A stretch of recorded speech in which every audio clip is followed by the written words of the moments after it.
Oui, le docteur Sinoana qui a décidé ce matin de nous faire le top 5 de la chirurgie chez les hommes, de la chirurgie esthétique bien évidemment. Et vous nous le disiez en présentant cette émission tout à l'heure à 11h, il y a de plus en plus d'hommes qui cèdent à la chirurgie esthétique. Alors pourquoi s'en étonner, puisque l'homme aussi veut être de plus en plus séduisant, veut rester combatif dans son milieu professionnel et cherche, comme la femme, à garder du charme et du naturel avec les interventions, et lui, sa virilité en plus. Alors les interventions ont été adaptées à toutes ces besoins, à toutes ces demandes. Et dans le top 5, il y a évidemment celle que tout le monde connaît, l'intervention pour l'homme sur la calvitie. La perte des cheveux touche 60% des hommes.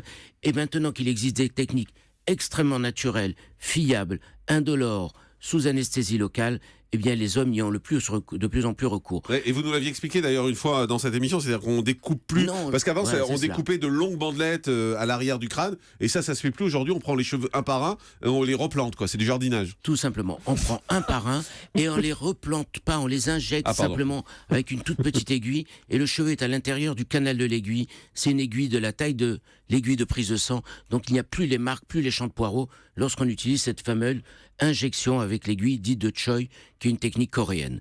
Donc c'est de loin l'intervention la plus réalisée. Mais en dehors de cela, il y a évidemment les techniques pour le rajeunissement du visage.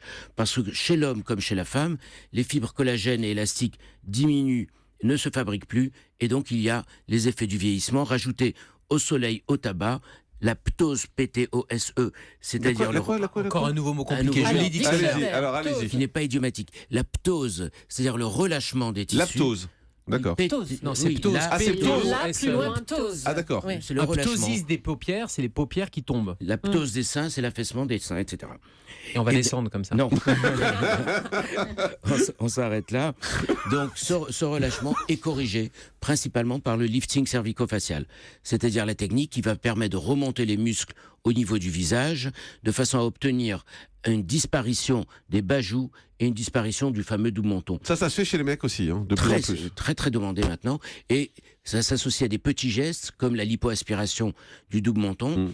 Et chez les hommes comme chez les femmes, la demande en botox pour les rides du front et en acide hyaluronique pour les sillons nasogéniens est très importante et demandée de plus en plus. Ça se fait à quel âge le lifting pour un mec ? Alors chez l'homme à partir de la cinquantaine, on note les demandes. Chez la femme à partir de 40-45 ans, suivant les cas.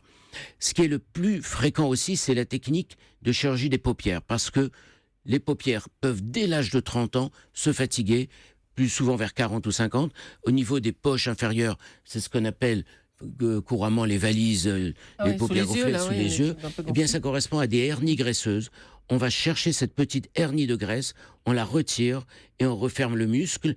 Ça donne un résultat spectaculaire parce que définitivement, quasiment, ou au moins pour 30 ans, on n'a plus ce relâchement cutané et cette poche au niveau des paupières qui donne un air si fatigué dès le matin. Parce que ça, c'est de la graisse, en fait, simplement. C'est une hernie comme on peut avoir une hernie inguinale ou une hernie ombilicale. C'est-à-dire un petit paquet de graisse qui sort à travers un orifice. Eh bien, on retire cette graisse et on ferme. On consolide le plan. C'est une technique simple sous anesthésie locale qui prend une demi-heure. Les yeux un peu pochés quelques jours cachés par des lunettes de soleil. On peut y associer les paupières supérieures lorsque la paupière supérieure tombe. Et à ce moment-là, on retire cet excédent de peau. C'est vraiment l'opération qui, sur le plan de l'amélioration du look, est la plus spectaculaire. Et ça fait pas mal. Ça fait pas mal, c'est des anesthésies locales, et on ressort sur place.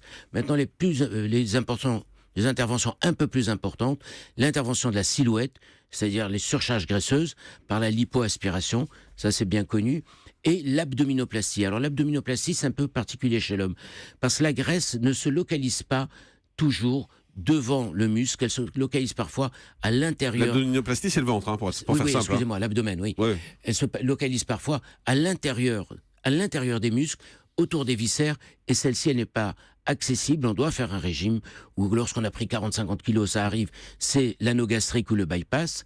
Mais sinon, quand c'est les fameuses poignées d'amour, c'est-à-dire sur les flancs, ça s'aspire très bien, ça disparaît, ça ne revient pas.